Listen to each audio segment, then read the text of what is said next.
a lot of times people who are working in these positions who oversee our incarcerated don't have the ability to de-escalate a situation, to talk someone off the ledge, to, understand that these are human beings who are broken. Welcome to the Multiple Truths podcast. We're your hosts, Holly and Brittany. This is a space where we can come together healing in community, where we share our self-love journeys, insights, and wisdom. A space with no hierarchy or judgment, fostering love, compassion, and respect, and where we honor our differences. With open minds and hearts, everyone's truth is welcome here. We are in this together. Let's dive into the episode. Hello and welcome back to the podcast. You're here with Holly, and today I'm joined with Daniel Collins. He is a recovery and prison reform advocate. We're going to be diving into a powerful and I feel necessary conversation about recovery and the urgent need for prison reform. So I'm excited to have Daniel with us, who not only has firsthand experience with recovery and incarceration, but is also a passionate advocate for transforming our prison systems. My mission is to truly find that right balance between compassion, love, and understanding and accountability. So, understanding harmful behaviors without excusing them, while also humanizing people and recognizing that everyone has a story. By raising awareness and advocating for better support systems, I feel we can truly address a crucial part of the mental health crisis that we're facing. We'll be exploring Daniel's journey, the challenges faced by those re-entering society, and the changes needed to ensure that everyone gets the support that they need. This is about more than just reforming our institutions. It's about recognizing the humanity in each and every one of us and building a more compassionate and just society. So I'm so excited to have you here with us today for this conversation. I really hope that by hearing Daniel's experience, you can expand your perspective and kind of deepen your understanding of the challenges faced by those affected by our prison system. I know it really opened my eyes. So to give you a bit more information on Daniel, like I said, he is a recovery and prison reform advocate. Daniel has an incredible journey from the highs of professional sports to the depths of addiction and incarceration.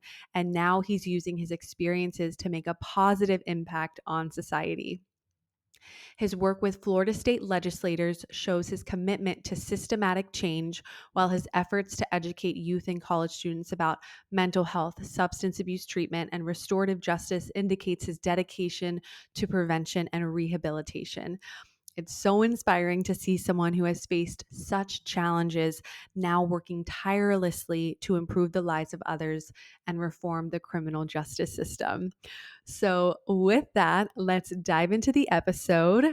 Welcome to the podcast, Daniel. I'm so excited to get a chance to connect with you today. How are you?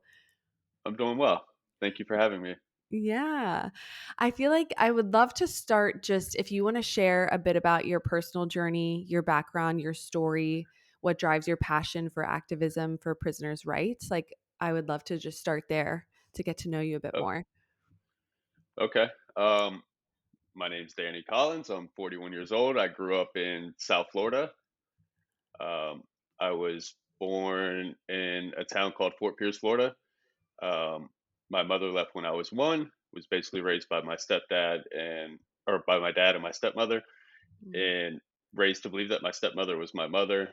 Um, I always had dreams of playing professional baseball when I was a little kid, and my dad supported me a lot with that. Although there was a fight in my household with it a lot too, because my mom was always of the belief that very few make it, that basically we were living in la la land and that it wasn't possible to be a reality.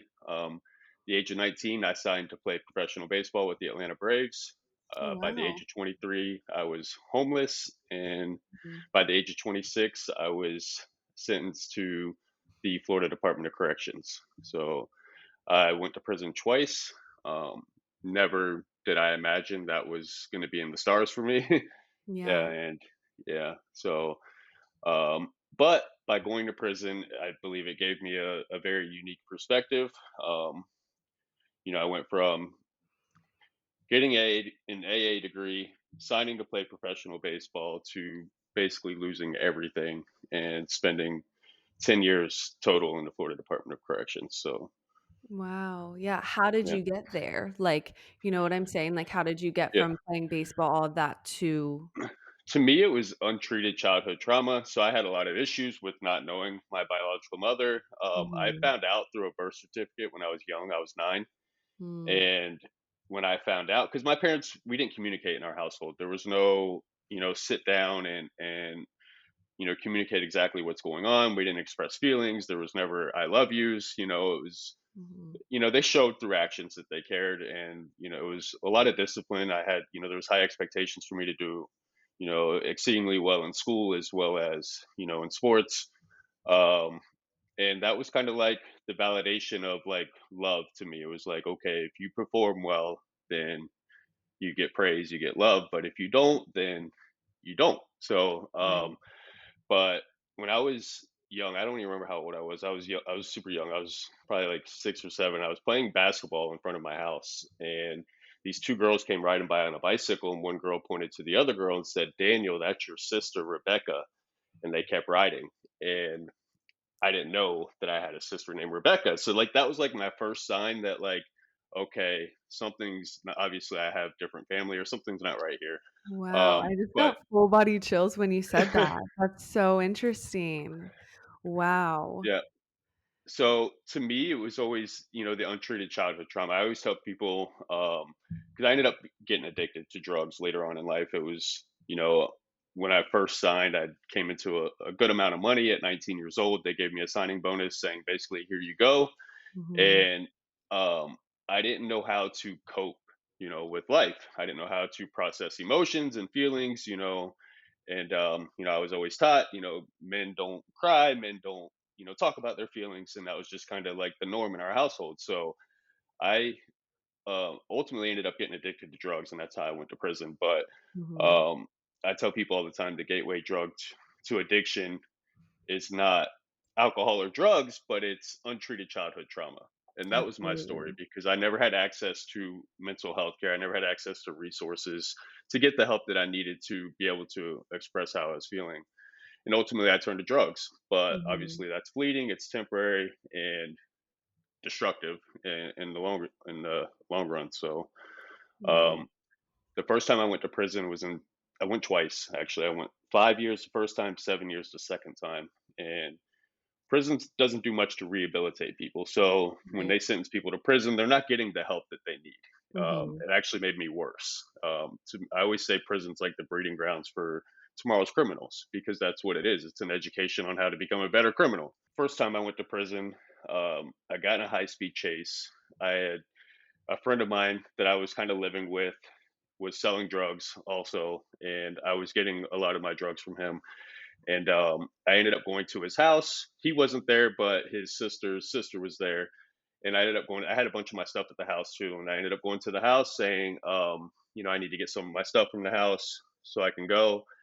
And she let me in the house. I went in the house. I grabbed some of my stuff, but I also grabbed some of his stuff and the drugs and stuff like that. So when I went to leave, I got like halfway down the road and I was like, well, that was dumb. I should have grabbed everything. So now I went back and I went back to the house. This time, though, I could see there was a look on her face, like almost like you're not supposed to be here. And she was on the phone. And I assumed that she was on the phone with him at the time. Um, and I went back in the house and I grabbed the rest of the stuff and then I left. And when I left, he was coming home at around the same time. And his girlfriend ended up calling the cops. And when they did, I was in South Florida. I planned on getting on 95 and heading further south. And I seen a cop in the middle of the road and I knew that he was coming for me. And at that moment, like I was so desperate, I was so lost that I was just like, I was ready to end it. Like I really Mhm. wanted to end my life in that moment. Like that's how dark of a place that I was in. Mhm. And I got in a high speed chase. So when I seen the cop come after me, it was like 2 o'clock in the morning, 1 o'clock. I don't even know. It was late, middle of the night, but there was nobody else on the road but me and him. And I ended up getting in a high speed chase. Went down a whole bunch of back roads. I came to a dead end road, had cops behind me with their guns drawn on me, and it was like the moment of truth. It was like, okay, do we stop here and give up and surrender, or do we keep going? And at that moment, I just honestly just wanted to die. So like my mind was like, I'm gonna make them kill me. Essentially, it's Mhm. a suicide by cop. and I turned my truck. We were at a dead end road. I turned my truck around, and rather than the cops shooting me, they actually got out of the way, which was kind of crazy. And somehow I Mm. managed to not hit any police officers or any cop cars, and the chase continued. Um, I've Wow. turned the headlights off, but every time I would hit the brakes, they were on me again. So I get this bright idea that I'm going to pull the fuses, which was crazy, that I'm going to pull the fuses and maybe I can get the brake lights to not work. So I started fumbling around for the fuse box and I looked up and the road ended. And I ended up um, hitting this big mound of dirt that had signs pointing, directional signs, either you have to go left or right. And I went straight. And it was Mm. like Dukes of Hazard, like in the air into a canal. So Wow. my truck ended up flipping into a canal. And that moment, like all those ideas of wanting to die and suicide and all that ended. Like self preservation kicked in and like just instincts of like trying to get air. And I was drowning. The truck started filling in with a bunch of water. I was panicking. I tried to get the truck to open the doors to open, the windows, nothing would happen. Well, when a vehicle goes in the water, like and it sinks, it like starts to like buoy out a little bit, like with the water as the water fills the truck up. And the entire cabin was filled with water. And then this truck was a Nissan Frontier, but it had like an extended cab and then it had a back and I had a camper on the truck because it was technically a company truck that I was working for. I was a marketing director and this was after I got released from baseball. And, I was just trying to find like what I wanted to do with life, but I was a Mhm. mess. And so I ended up trying to get into the back of the truck. And in my mind, I'm still running though, but I'm trying to get air. So like I swim up and I ended up hitting like the camper in the back of the truck. But there's like a little pocket of air like in the corner where the truck hadn't gone completely under yet. So I got to that pocket of air, but I'm trying to get the camper to get open and I can't get it open for anything. Finally, like the corner pops open and I go to like squeeze out of it. But I felt like somebody like pulling me up because at the same time, like the truck was going down completely Mhm. under the water. It was like a vacuum, like a suction, like it was Right. pulling me down. And I felt like somebody pulling me up. Well, when I'm coming out of the water, like the the pressure was so strong, it pulled my shorts off. I had a pair of like Chuck Taylors on. It pulled my shoes off. Wow. Um, and it was so strong that when I came up, in my mind, I'm still running like from the cops. So I look on the canal bank on each side. I see like cop lights, and I see like what I believe to be like Q beams shining the water. Like trying to see me in the water because it was so late. It was dark out, and I start swimming a little bit, and then I was like, okay, I'm done. Like I can't. The current was so strong in this canal because this canal like feeds into like the Atlantic Ocean and into the river and out to the ocean. And the current was so strong, I was like, you know what? Like, I give up. And so I swim to like what I see to be the Q beams, like the cops shining the water. I get all the way up on the canal bank. It's a super steep canal bank. I get up to the side of the canal bank and then I completely black out. Wow. I wake up the next day. The sun's just coming up. I'm in like super high grass, covered in blood. I got nothing but like a t-shirt and boxer briefs on because it ripped my shorts off, ripped my shoes off. Wow. My face is like swollen out to here. My hand was sliced open. I got like a huge scar here though, but and my legs were sliced, like everything. I was messed up, and I start screaming at the top of my lungs, and nobody's around. And there's like a dirt road and a house on the end of this street, and I'm screaming, and I don't know how long I'm laying there. But next thing you know, I see like an ambulance and a cop car pulling up, but they get out and they go to look in the water, and I'm screaming loud enough and long enough where they walk over to me. Well, as they're coming over to me, I start cussing them out. Like I'm like, "You MFers pulled me out of this truck. You left me here for dead. I need to get to the hospital. I need help." And they said, "We didn't pull you out of the truck." And I was like, "What do you mean you didn't pull me out of the truck? Like somebody got me out of the truck." And they were like, "No, we thought you pulled a Houdini and disappeared." And Wow. Oh. so and this was like the next morning. So the only thing they were concerned about at that moment was like me confessing to driving because like I'm Right. green at the time to the system and how it works. So like technically they don't know if I was the one driving the truck by the letter of the law. And Mhm. I ended up admitting to it because I was like, who do you think was driving? I was driving. Like the truck's in the water. Mhm. Here I am. I need to get to the hospital. They ended up loading me up on a stretcher, pumped me with a bunch of meds, and initially I wasn't under arrest until they needed more information, and I ended up giving them all the information they needed. I laid in the hospital for a few hours. My dad had came up there to see me, uh, And then after a couple hours, they told my dad that he was going to have to go, that they were placing me under arrest, and they ended up handcuffing me to the bed. And that was it. That was my first time going to prison. So Wow. they gave me 52.6 months for that with a year of house arrest. And every time had a bunch of run-ins with the law before that, like disorderly intoxication, public intoxication, stuff like that. But they would always slap me on my wrist and then send me on my way because they would Mhm. be like, "Well, he's a professional baseball player. We don't want to ruin his career," type of thing. Right. But it did more harm than good because I never really got the help that I needed.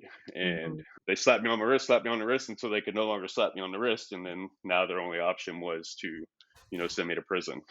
And Yeah. yeah, Oh my so gosh. kind of crazy, right? Wow. You are supposed to be here.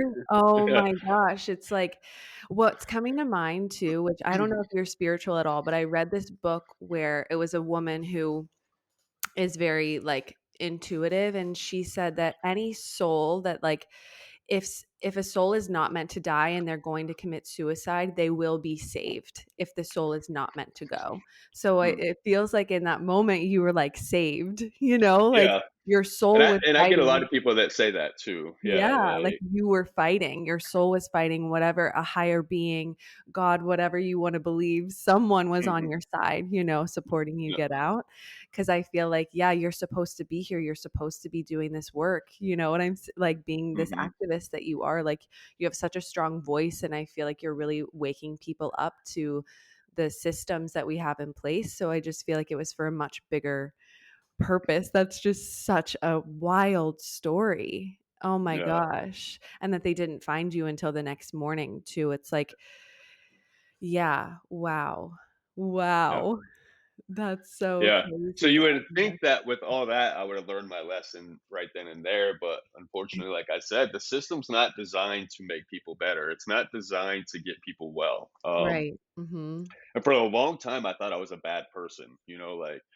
And, that's kind of what the system tells you, like you're bad. And I look at it from a different perspective now, like that we're not bad people who need to become good. We're just sick people who need to become well. And Yeah.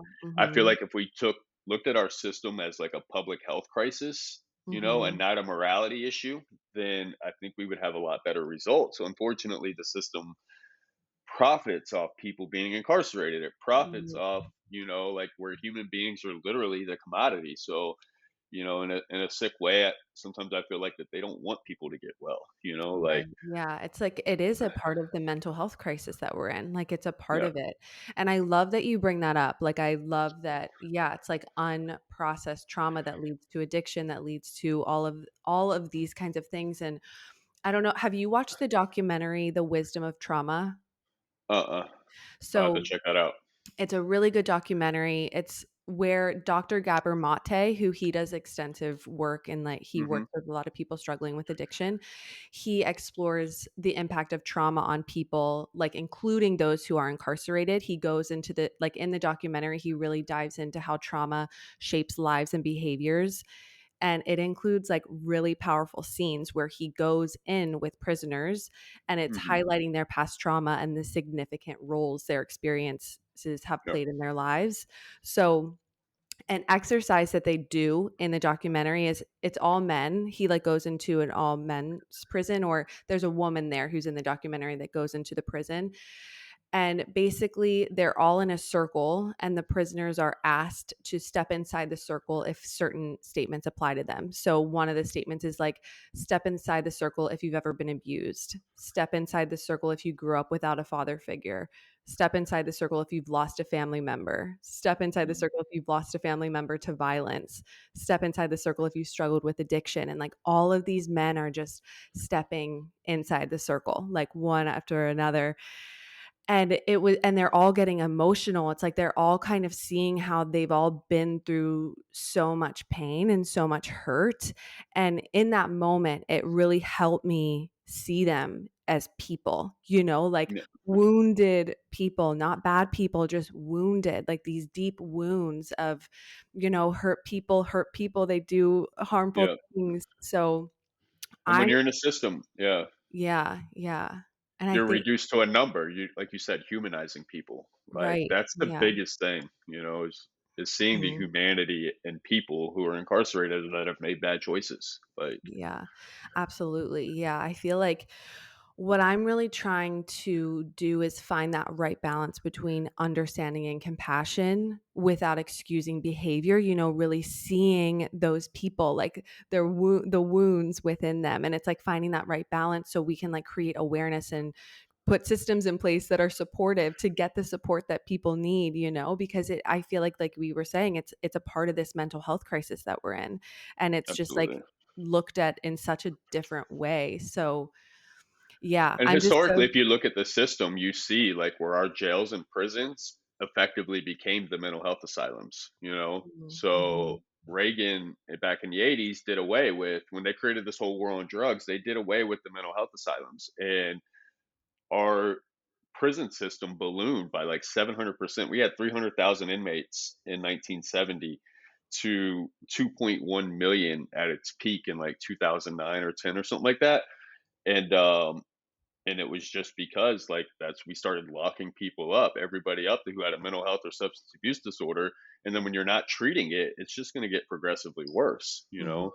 And mhm, prison's not a place that's conducive to rehabilitation or recovery. Like, even when they do try to put programs in there, you're still going back to a prison. Like, they'll put one dorm within a prison that's for treatment.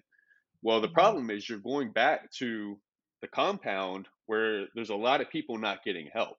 So you can't make yourself vulnerable, because if you open up and show emotions and feelings, that's a sign of weakness in prison, and then you become preyed upon.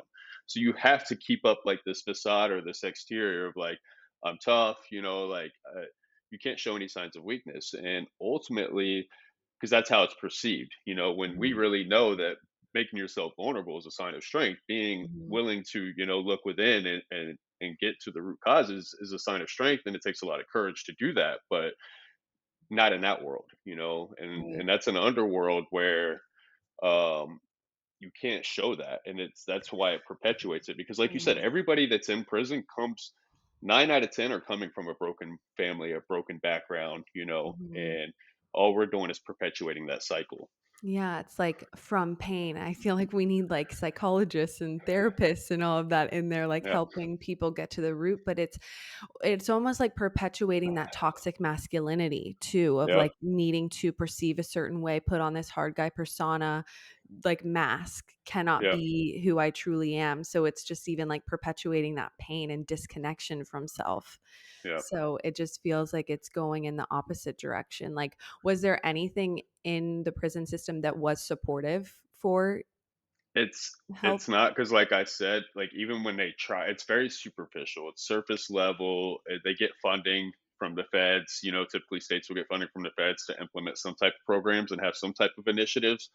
The problem is, like I said, is that one is it's a cookie cutter approach. So it's not tailored to each person's individual needs. Like, Mhm, if they're going to prescribe something, they're going to prescribe the same medication to everybody. If they're going to give somebody some type of treatment, it's going to be the same treatment for everybody. Well, everybody has each person has their own individual needs, and they have their own individual story and experiences. Yeah, a lot of the feelings, emotions, and stuff like that are the same, but it's still, like, therapy saved my life, and it mhm, was very helpful in my transformation, but I didn't get access to that until I got out of prison. And there, you can get it, but even like, say you want to declare like a mental health crisis, like, or that you're having a mental health issue.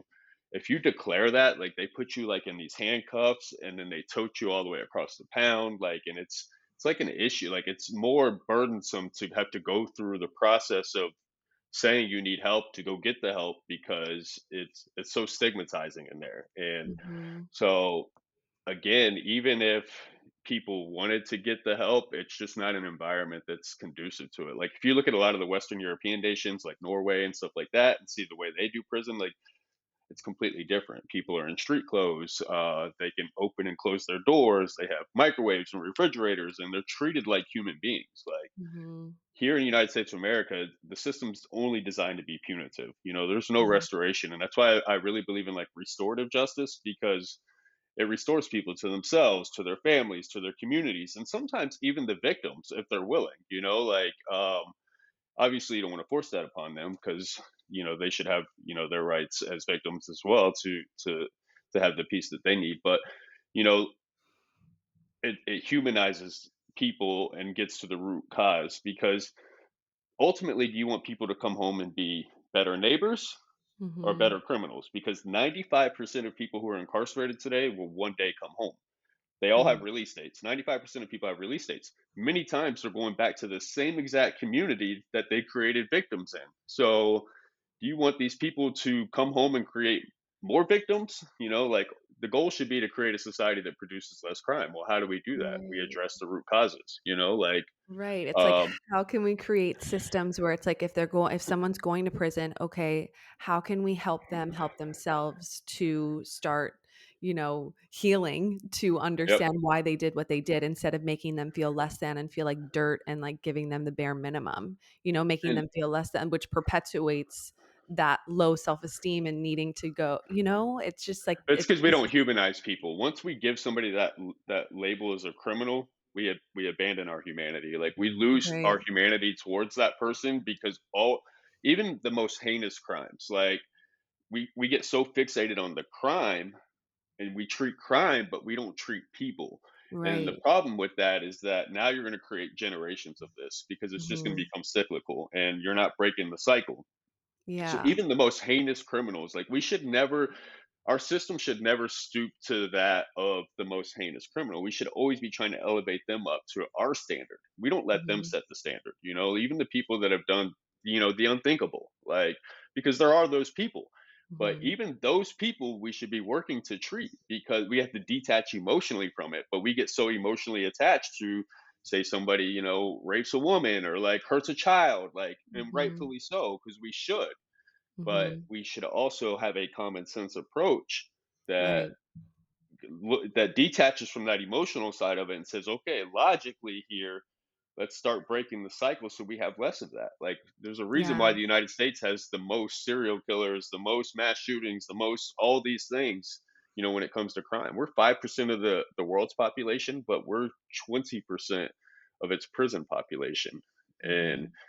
to me, that's insane. Like the numbers Yeah. are in the US are just it's wild. It's because though it's big business and we don't treat the people, you know? Yeah. I feel the exact same way. I feel like too, it's Yeah. always asking like, what happened to you? You know what I'm saying? Like hurt Yeah. people, hurt people. So the people that are doing these heinous crimes, it's like, okay, let's to kind of take the emotion out of it from the crime that was done and look at the Mhm. person as a person. Okay, what happened to you? What's your Yeah. story? Let's hear about you and who hurt you. You know what I'm saying? It's Yeah. like And we it just doesn't need excuse the behavior, and it doesn't yes. say we don't Mhm. hold them accountable. There's still consequences for our actions, like, Right. and that's why I say two things can be true at the same time. There could be multiple truths, like where they're not mutually exclusive ideas. I hold myself accountable for my actions and the choices I made. I made some Mhm. horrible decisions that ultimately led me going to prison. But I'm also a major advocate for changing the system because if we don't hold our system to that same level of accountability as we hold the people who are in it, then it's all for naught. Mhm. And if I were to get arrested today and go before a judge, the first thing he would do is look at my past, and he'd say my past is going to be a pretty good indicator of what my future is going to be.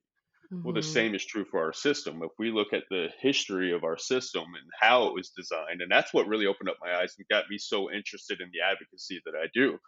Because when I look at the history of our system, I realized that it was designed really to oppress people of color. Like if you look at the 13th Amendment, it said the abolishment of slavery except when punishment for a crime.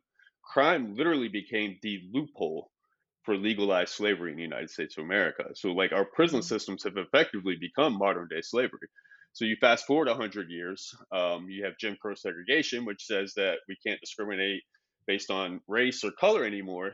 Um, and if you look at during the Jim Crow era, black people faced second class citizenship. They faced barriers to education, barriers to housing, barriers to employment, disenfranchisement from voting. They had to pass literacy exams and pay poll taxes in order to participating the most, integral part of a democracy, which is voting. So they were disenfranchised. Well, once we passed the 1964 Civil Rights Act and 1965 Voting Rights Act, which said we can no longer discriminate based on race, they had to find a new way to do it. And Mhm. in 2024, there's only one class of people that you can still do that to. Mhm. 2024, you can legally discriminate against convicted felons. You can Mhm. say, okay, you can't vote, you can't get housing. I've been denied. I was denied a job at Home Depot. You Mhm. know, when I first got out of prison, they said it was too soon.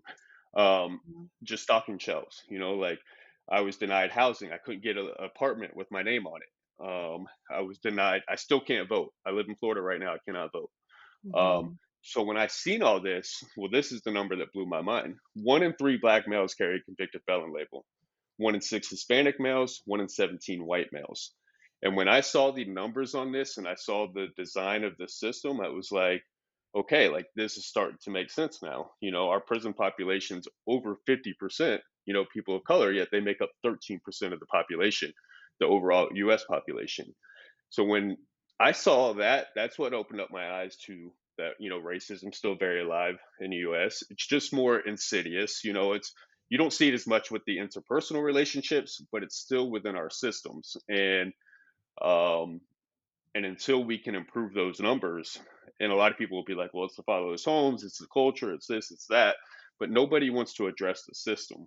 And Mhm. the system was set in motion like that. So you could even have well intentioned people that are still upholding a system that is oppressive. And Yeah. just like you said with toxic masculinity, something that needs to be deconstructed, because people have been taught this for so long. People talk about it with the patriarchy, but this is another thing with systemic racism, that this was something that was set in motion hundreds of years ago that's never been rectified, Mhm. and it Mhm. actually got worse after the civil rights movement because there were so many angry white people that didn't want racism to end. They were like, okay, let's just find a new way to do this. And ultimately, we Mhm. had the war on drugs in the 80s, the big crack epidemic. Now we're seeing with the opiate epidemic, which is affecting more white people too. Um, and that's something I realized too, is being a poor white person in the system, I realized that I became collateral damage in a system that wasn't even designed for me. It really opened up my eyes, like to Mhm. the way things are designed. And it's Mhm. not to be the victim, because again, I accept accountability for my actions and people should. Ultimately, my good friend of mine, Rashawn, who's incarcerated, he was sentenced to 20 years at the age of 16. And he said, well, you know how we stop this from happening? We just stay out of the system, Mhm. but when people are broken, hurt people, like you said. When Yeah, you're we not gotta. getting the help that you need, and you've got Mhm. generational trauma that's passed down from one generation Right. to generation to generation, and you've got years of fathers, being taken out of the house and put in prison, or you got, it creates this generations of trauma that ultimately was designed to be that way. So it's how do we Yeah. address the system that, I mean, if prison is inhumane as it can be, and Mhm. people will literally defend that and justify that because, well, they're criminals.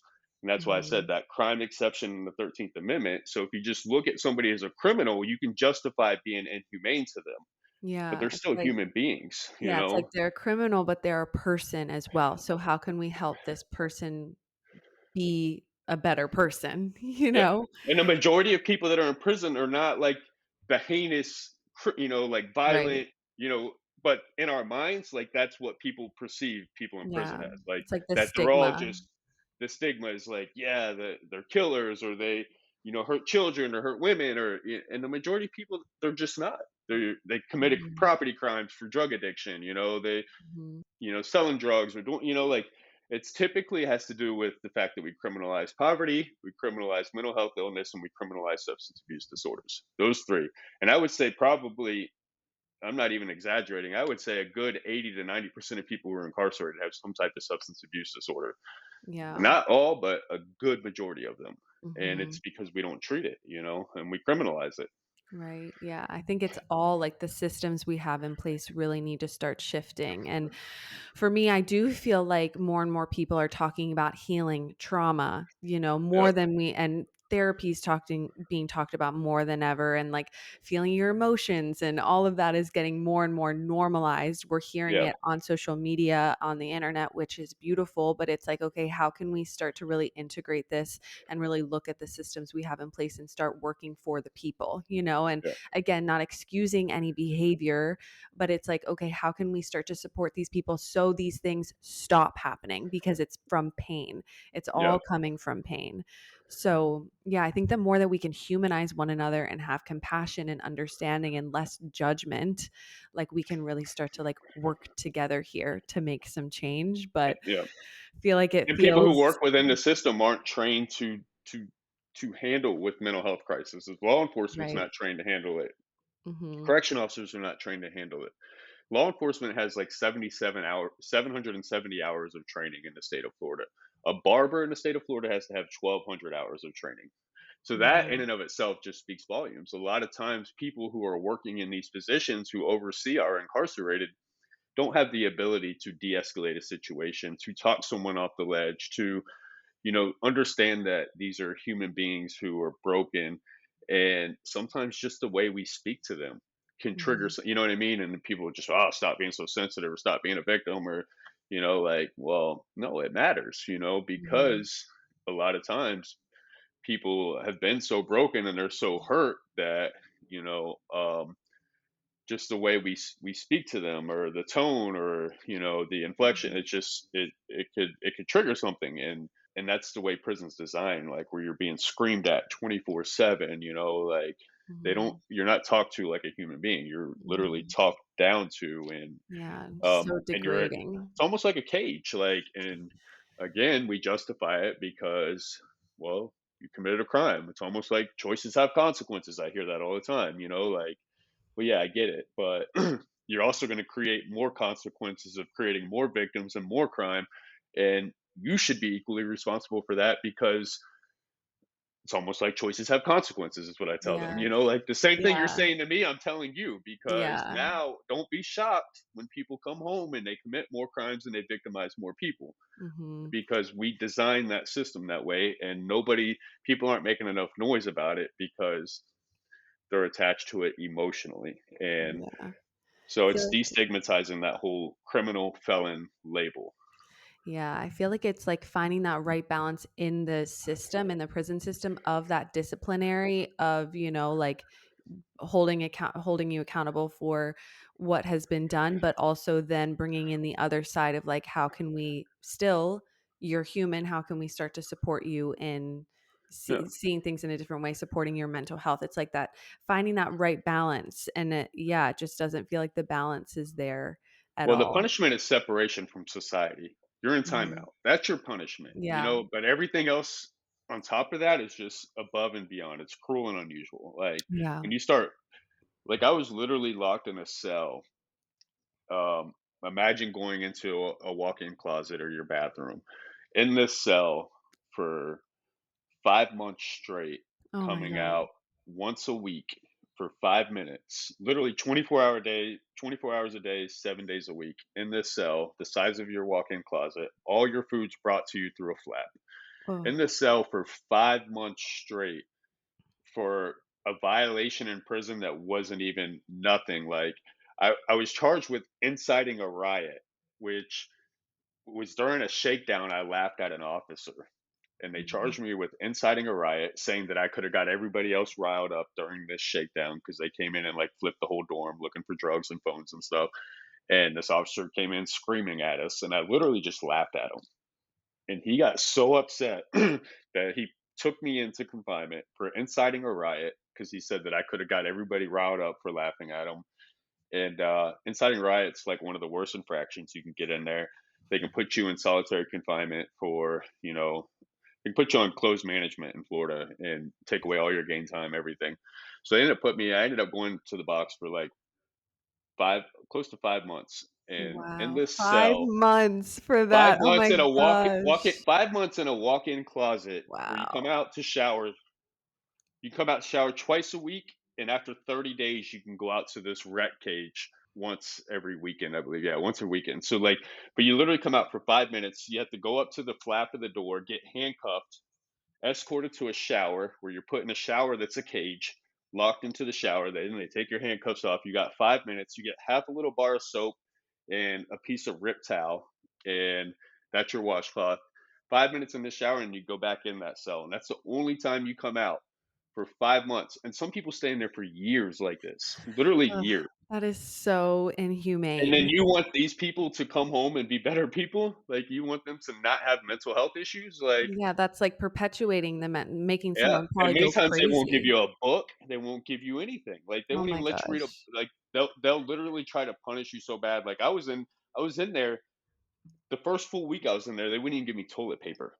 Oh my gosh. I had to get newspapers from the people next door, like, to have them luckily that he had a newspaper, because some people can get a runaround, like one of the confinement orderlies, to bring them a newspaper or bring them a book and sneak it in and slide it under. Don't count on the officers really to do it. They're supposed to bring like a library like thing cart around with some books on it every so often, but many times, like, depending on where you are, they don't care. They're supposed to give you pillows and blankets, but many times when you're back there, they won't. Like, I didn't even Yeah. have a pillow for like the first month back there. Oh So, my like, gosh. finally I was able to get a confinement orderly to bring me.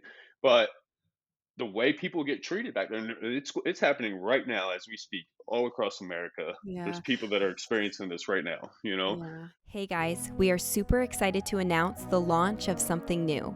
We will be launching something called a community on a platform called School. That's SKOOL. It's similar to a Patreon, but better. It's a platform for learning and, well, community.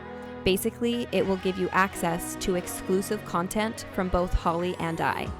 Holly is a certified holistic health coach, and she is also a certified embodiment coach. I have a degree in kinesiology and received a certification in personal training. I also am an advancing student in mediumship development and have been channeling spirit for as long as I can remember. Through our own experience and journeys, as well as our knowledge gained through education, we will be curating content to specifically aid in your journeys back home to self. This will include monthly guided meditations, guided embodiment practices, pick-a-card readings, energy healing, guided workouts, and healthy recipes. It will also include important teachings to help you become the most embodied version of yourself. Some topics will include how to connect with your intuition, how to tap into the psychic within you, how to heal your inner child, how to face and understand your ego, how to heal your relationship with your body and food, and more. This platform will also allow for conversation and connection with others who are also part of the community, giving you the opportunity to potentially meet other like-minded individuals who are also on the path of becoming the best versions of themselves. This path is not easy and at times can be isolating. We are not supposed to do this alone. Community is so healing and so important, so we hope this will provide support for you regardless of where you might be on your journey. It's only $22.22 a month, where you will have unlimited access to all of the content as well as the new content rolled out monthly. It will also give you a $10 discount on our monthly healing circles. Holly and I both struggled with self-image, self-confidence, knowing our self-worth, and knowing what it means to truly love ourselves majority of our lives. The truth is that we are not taught how to properly love ourselves in this day and age, and we are on a mission to make change. We owe it to the future generations to come. We believe that it is important to love your mind, body, and spirit cohesively in order to truly step into the highest, most authentic version of yourself. We hope to see you there, honey. You know what's coming to mind, which is really interesting, which I don't think this is for everyone, but specifically with your example, is like the ego. The ego is coming to mind of like you laughing at this officer and like a misuse of a power dynamic of like, oh, he laughed at me. Fuck this guy. I'm going to put him in, like, I have the power to make him pay for that. You know, it's like very egoic and not Yeah. like what was that trying to teach you by putting you in that solitary confinement for 5 months? Like that's, you know what it just feels egoic in a way, like misuse of a power dynamic, like it almost like which I'm not saying this is how it always is, but just that's what's coming to mind. I feel like there is this misuse of power that is also being played Oh, out of prison like is rampant with it. I've seen inmates get beat in handcuffs, mhm, for talking back to an officer or not speaking to him in the manner that he felt he should have been spoken to. Like, it's bad. And the problem with mhm, prison is that it's its own little underworld that nobody, once you're out of the public eye, people don't care anymore. They're yeah, like, prison, like, these people are criminals. Who gives a shit? Like, treat them however the hell you want to treat them. Do whatever you want. And they do. mhm. They And did it's put a lot of almost like, cameras. yeah, that power even like of the prison guards, it's like if they're wounded, they can feed off of that, Yeah. of like, "Ooh, I don't have power outside of this. I have power over these people. Let me destroy like let me use that and feed my own ego." You know what Yeah. I'm saying? It feels like And there's unfortunately, many of the people that work in these environments, they don't have the right training. And they're Mhm, also, when the training that they do have, they're trained to look at us as less than human. They're trained to look at us as subhuman. They're trained to look at us as we're almost animalistic, that we're criminal, that we aren't worthy, that we're going to be manipulative and we're going to lie to you and steal from you and con you. And so you have to be on guard with us 24/7. Like, that's literally in their training.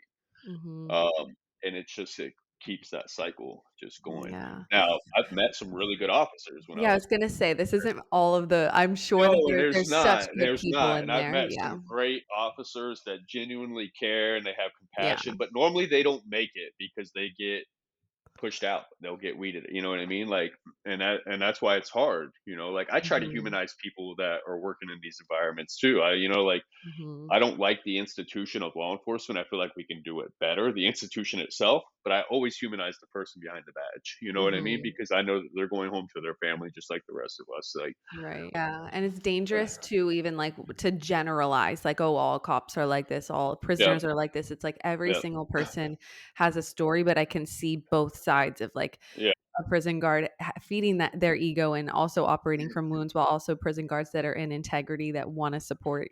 yeah. So it's And like I that. look at the cultures of the institutions themselves. That's what I Mhm. really look at, is like, what's this institution about? How is it designed? And like, what's the culture like? And a lot of times it's just a toxic culture, which you see. So if you have really good leadership, they'll create a culture within that institution and that department that is phenomenal. And it treats people with dignity and respect. It treats their own officers and it holds their own officers to a level of accountability. And I've seen that happen. I've seen that play out actually in my local county jail. They had a major there that he got it. He was actually in recovery himself from Mhm. alcoholism, and he had probably 30, 40 years at this point or whatever. But he totally understood, and he made sure that every single officer in his jail treated inmates with the utmost dignity and respect. Um, and the violence in the jails was down, the theft in the jails was down, like, because prison and jail doesn't stop crime, it doesn't deter crime. Like, that's Mhm. the biggest myth, is people, you think that by incarcerating people that it's stopping crime or deterring crime. No, it's just displacing crime. It's taking crime out of the public eye and condensing it into this world where it still goes on, because you still have rapes in prison, you still have fights and physical abuse in prison, you still have theft in prison, you still have drug use and selling in prison. Like, anything that you can think of that goes on out in the free world is still happening in prison. It's just not happening in the public eye anymore. So when it's kind of out of sight, out of mind, people tend to not care because they feel unaffected by it or unbothered by it. Mhm. But it's still happening to people inside, and it creates a more dangerous place for guards to work. And it Mhm. also, these are people's, sons, fathers, brothers, sisters, daughters, mothers. Like, these people, there's still humans in there, and as many people that we have within our system and in our jails and prisons, that most of the time people know somebody that either has a loved one or a family member or somebody that's in jail or prison or has been affected by the system. Mhm. And there's so many more people now being affected by it. I don't know how many people we have in the U.S. now, 300, 350 million or something, but I think they said some 70 million people have a criminal record or something crazy, like even a Wow. misdemeanor or something. Like, it's a high number, like, Yeah, absolutely. so Yeah. people, it's affecting a lot more people than uh than what people let out. But Mhm. we got to find solutions, like real viable solutions that can make this better for everybody.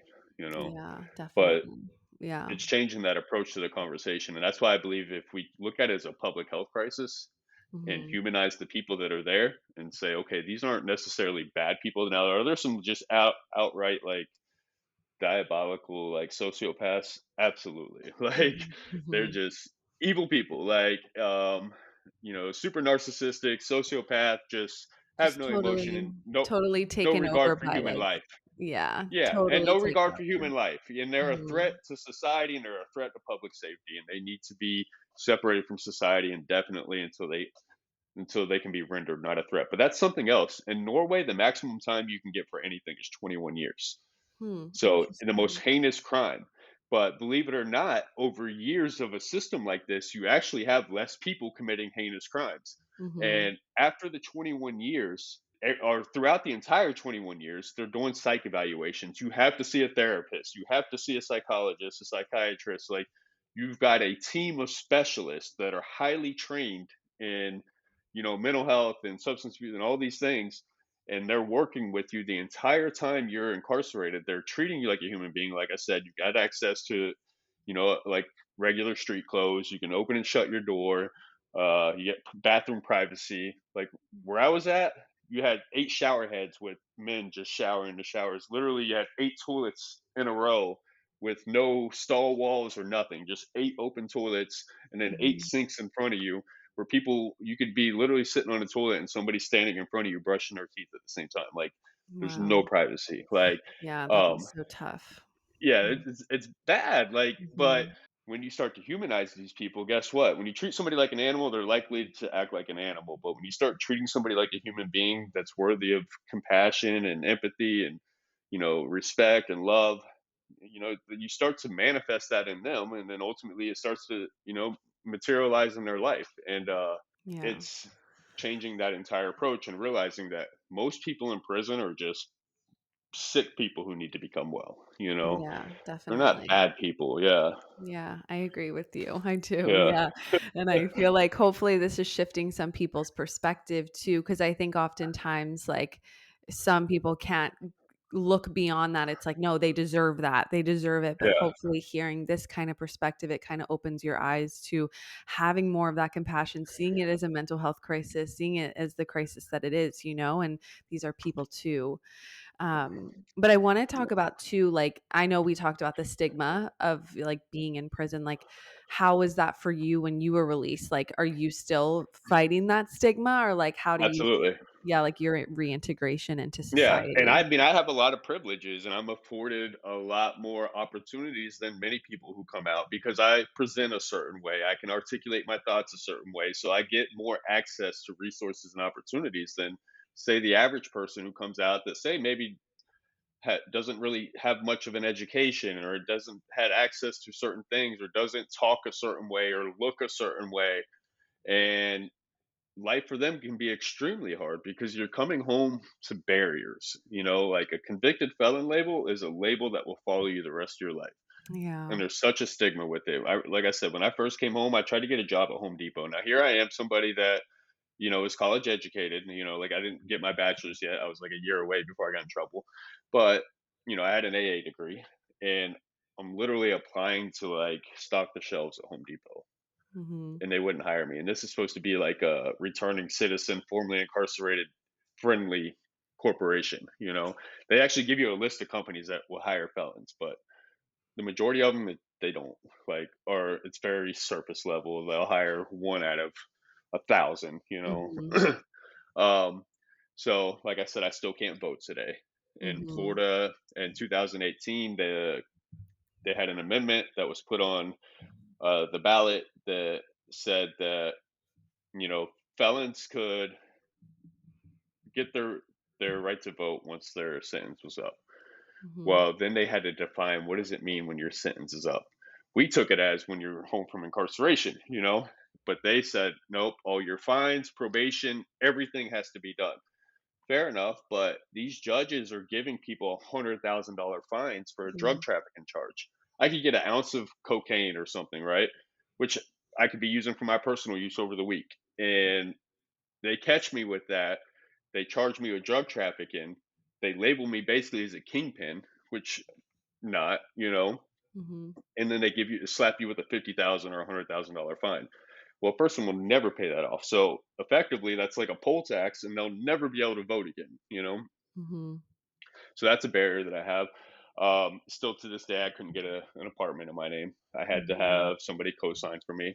Yeah. So many people, when they come home, they don't have somebody that will co-sign for them, or they don't have family, or maybe they burnt every bridge that they've had. So now, like, they're really trying to start over on their own, and they don't have that ability. And then Mhm. also, everything revolves around a credit score these days.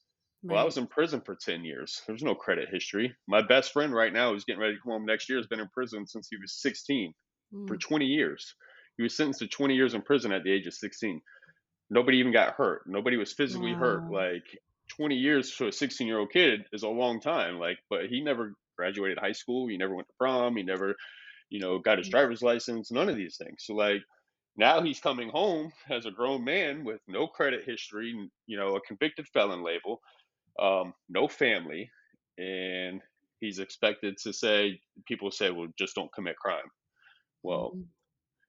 people like this, the statistics show that they're likely to recidivate. It Yeah, goes and like exponentially higher if you don't have a strong support network, or you don't have access to resources. Like, you want people to don't commit crime, but then you tell them they can't get a job or they can't get yeah. housing. And we need to bring in like forgiveness with that too. Like, so we can forgiveness for self, forgiveness for others. If someone is truly sorry, it's like we're not supposed to be living in this shame, guilt spiral our whole lives. Like, if someone has learned from what they've done, everything in life is a learning lesson. So, taking that as a learning lesson, asking for forgiveness, doing what you need to do, like your time, all of that. But then, okay, how can we help them now? It just feels like it's like a life sentence in Well, a and way. the issue too is that so many Americans struggle, right, without Mhm. ever having committed a crime. So the Mhm. mindset is, how dare you give them health care? How dare you give them education? How dare you give them a job or access to resources when I can't get it myself and I never committed a crime? So people will be like, well, all I got to do is go commit a crime and I can get, healthcare. I can get this. I can get education. So when they started creating programs for people who have been incarcerated, well, people that have never committed a crime or never got caught for committing a crime, who have worked hard their whole life, and they don't have access to any of this, that's where the frustration comes in. Mhm. and Mhm. and I can see and that. that's, I feel like, our government and the elite kind of pit poor people against each other. Mhm. I hear it all the time with the issue of insulin. Well, how dare you give those drug addicts Narcan when I got to pay this much for insulin? You give them free Narcan, but you, instead of getting mad at the people who make it this way, you're getting mad at the addicts who this is a life saving, drug for them, Mhm. or a life saving, resource for them. Mhm. And the same thing with insulin. The issue shouldn't be that they don't get it free or they don't get access to it. You should have that same access and that same cost effective way of getting it, like, Mhm. and you see it too, like, well, you go to prison and you get, healthcare, and they can put you in classes and you can get a free. Well, no, first of all, it's not what it looks like. It's very superficial. It's not of any substance. It's always about the funding for them. But Mhm. even still, if that's the case, like, yeah, these people need a little lift up. Why not be willing to help them? But people Mhm. center themselves in the conversation so much that it's always about me, me, me, me, me, my experience, that they Mhm. get mad at other people, when really the fight isn't with them. The fight Mhm. is with the powers that be, that aren't giving everybody free healthcare, or getting people affordable access to healthcare, affordable access to education, Mhm. a living wage, meaningful work. Mhm. And that's really the biggest reason, the biggest barrier I see to us getting real change, is because so many Americans are just struggling how it is, like, Mhm. without and they become so bitter and jaded with the systems that, well, they take it out on the wrong people, Right. and Yeah. I think that's why the education is so important, is educating people that, we're not your enemy, like convicted felons, people who are, we're not your enemy. Like, did we make Mhm. some bad choices? Yes, many other people have too. They just didn't get caught. But even if that's not your story, like, kindness, love, and compassion goes a long way, because many times, even the ones that present as being hard on the outside or having this tough exterior. It's because they've been conditioned to be that way for so long. Right. But if you Mhm. really took the time to try to get to know them, you would see that they're human just like the rest of us. They cry and have emotions just like the rest of us. You just may Yeah. never see it. They might go in the room and do it, but they're human beings, Yeah, we're all and human at the end and of the that's what it day, is. you Like it's know? it's it's really that simple, but I understand why it's become so complex for people. Right. I do And too. a lot of Mhm. it's emotions. When Yeah. people get so emotionally attached to something that they fail to to critically think about it and reason objectively and see how we can make this better for everyone. Yeah. Especially if someone they love has been hurt, it can like harden the heart, Oh yeah. close it off, you know? So I see Yep. that too. We're interrupting this episode to share something close to our hearts, our virtual healing circles. We have been loving them so much and meeting so many of you incredible people through them. Brittany and I are passionate about bringing people together to support one another and heal in community. We felt alone on our paths for so long, and coming together in community has been instrumental to our growth, and we've both seen the importance in it. We aren't meant to do this alone. In unity and vulnerability, we find strength, courage, and support each other on our paths back to ourselves. Our monthly virtual seminars blend discussions, workshops, and practices to nurture your mind, body, and spirit. Whether seeking guidance, healing, or a listening ear, our gatherings offer a safe, inclusive space for people to connect, heal, and grow. Join us on this journey of healing in community. Together we can heal, grow, and thrive. Register for the next circle using the link in the show notes. We hope to see you there. But too, even with the barriers that you were talking about, I looked up a stat because I was like, I'm curious how many people that get out of prison go back to prison afterwards. That's And high. it says, like, yeah, according to a study by the US Department of Justice, about 68% of released prisoners were arrested for a new crime within 3 years, Years. and Yeah. 77% were arrested within 5 years. Hmm. Approximately 55% were reincarcerated within 5 years. Yeah. Um, and it's because of factors like lack of access to employment, like you were talking about, housing, education, mental health services, substance abuse treatment, support systems upon release. So it's like almost setting people up for failure when they get out of the prison system. Okay, how can we support them in getting their life back on track? You know what I'm saying? So this thing, Yep. so it doesn't happen I again. went back within, a couple of years, not even, but maybe a year and a half. I was back in the system, back in Hmm. prison. Like, Hmm. and for me, it was not having access to therapy and mental health resources that I needed. Hmm. Something else too, convicted felons are relegated to a certain handful of jobs. Like Right. you're expected to just go do construction or landscaping. But if I wanted to be a doctor right now, or I wanted to be a lawyer, I have to jump through like a million hurdles, and some of them I may never be able to do. And especially in some states like Florida, I don't even think I can be a lawyer as a convicted felon. I could be wrong there, but someone told me that I wouldn't even be allowed to take the bar to pass the bar.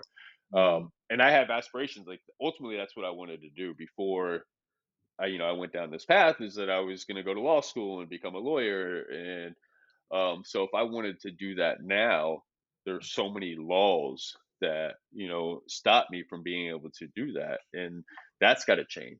Because people who have been incarcerated or affected by the system should not just only have access to blue collar work, and nothing against blue collar work, and it's meaningful work for many people, but it's not always for everybody. And if I want to do something else, be a certain type of professional, then I would hope that I could get that same treatment once I paid my debt to society. Hmm. Right here in Florida, we just had a bill that had bipartisan support, which right now, as it stands, a person who's been incarcerated, if they wanted to become a barber, when they got out of prison, they had to wait 5 years. So they had a bill that had bipartisan support to lower that number to 3 years, which to me is even insane. You should be able to get access to a job right away, because a job and housing are the two things that are going to keep you out of prison. If you don't have Hmm. those two, you're likely going to reoffend. And those Hmm. numbers that you just said give proof to that. Like you're going to recidivate. So those are the two things somebody should have access to right away: job and housing. But so many times they want to see that you're proving yourself. Well, it's hard to prove yourself if you're not given it the ability to be a productive member of society. So they had Hmm. bipartisan support on that bill that got to Governor DeSantis' desk, and he vetoed it. And his argument was that verbatim, he said he does not believe formerly incarcerated individuals should have the same rights as law abiding citizens. And I was just like, wow. So we should just be second class citizens for the rest of our lives. We Mhm. should just forever carry that stigma and forever just be punished. It's basically, why don't you just give people a life sentence then? Because that's effectively what you're doing. And Mhm. what ultimately end up happening is what I call is it's the life sentence on the installment plan. Because the first time they go in, it's a year. The second time they go in, it's a year and a day. The third time they go in, it's 3 years. The fourth time they go in, it's 6 years. And the next time, it's 20 years. And before they've killed somebody, and it's the rest of their life in prison. Because Mhm. that's what happens. Like it gets progressively worse, and it starts out with something as innocuous as disorderly intoxication, and by the time they've gone through our system and cycled in and out of these jails, and then, they started somebody like me, I had no tattoos, come out, I'm Mhm. fully tatted, I would join a gang, like I did all these Oh, things wow. that I Yeah. never imagined that I would do, Wow. Mhm. because you become more hardened over the years and you become Mhm. more desensitized to committing crime or more desensitized to doing things that are illegal. Right. And it becomes a means of survival. And Mhm. it's not creating excuses or saying, woe is me, I'm the victim, but it's just raising awareness, educating people on why these things happen. And it's like, what can we do differently? Like, Yeah. what are real solutions? So, Yeah, like, how can we open our minds and our hearts to see from a prisoner's perspective as well? Because, like, you know what I'm saying? Like, I feel like hearing from you, like, a lot of people probably do believe with, what the guy just said, that you said verbatim, like, they shouldn't have, what yeah, was the the verbatim? same rights that Governor DeSantis said that formerly incarcerated individuals or people who have been incarcerated should not have the same rights as law-abiding citizens. Right, and I'm sure, like, a lot of people are like, "Yeah, I believe that," but it's like, how can we open our minds and, like, listen to the people that have also been in the system, and how it affects their lives. You know what like, I feel like we really need to just not have one way of thinking, like, really start listening to one another, seeing that everyone is a human, everyone has a story, and how can we have more compassion and love and understanding instead of just like this hard one way of thinking being. And I Yeah. get what you said too, like people who have been victimized by someone or have had a family member who's been victimized in a brutal way, whether it's murdered or molested or just some of the Mhm. most gruesome things that you can think of, like it's got to be really hard for them people. And I don't want to diminish their feelings. I don't want to diminish the way, victims feel and the impact that it has on them, Mhm. because that's super important and that we should always make sure that we're doing our best to protect our most vulnerable populations, Mhm. elderly, women, kids, like should always Mhm. be, a priority. But also one way of doing that is by ensuring that we can create a system that produces less crime, that we can create a system that produces less recidivism and create a system that doesn't stigmatize somebody for life, because the best Mhm. opportunity for them to not reoffend is by actually doing the opposite of what we've been doing, Mhm. creating more, harsh barriers and like, and making it more difficult for people to integrate back into society is only going to make that situation worse. And then Mhm. now think about how much, if you're a victim of this or you have a loved one who is a victim, just think about how much that hurt you and what it did to your family and your situation. Now, do you want that to happen to somebody else? Mhm. That's the question Mhm. we've got to ask. And Yeah. it's not, like,